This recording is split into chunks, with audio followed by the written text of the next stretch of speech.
Hello friends, সবাই কেমন আছেন? আমরা সবাই খুব খুব ভালো আছি। তো আজকে একটা চিংড়ি মাছের রেসিপি করে দেখাবো, যেটা খুব কম সময়ের মধ্যে বানাতে পারবেন। খুব দারুণ টেস্ট হবে, খুব সুস্বাদু হবে। তো চলুন আজকে রেসিপি শুরু করা যাক। প্রথম চিংড়ি মাছটাকে ছাড়িয়ে ধুয়ে নিয়েছি পরিষ্কার করে, তারপর ওতে পরিমাণ মতো লবণ দিলাম, লঙ্কার গুঁড়ো, হলুদ গুঁড়ো, চেরা পাকা লঙ্কা,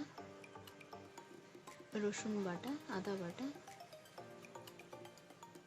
টমেটো পেস্ট, পেঁয়াজ বাটা, সব কিছু একসঙ্গে দিয়ে ওটাকে ম্যারিনেট করে 30 মিনিট রাখবো।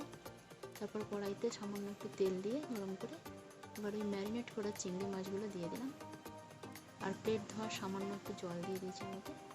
তারপর ঢাকনা লাগিয়ে গ্যাসের ফ্লেম স্লো করে ওটাকে 10 মিনিট ফুটিয়ে নিতে হবে ভালো করে।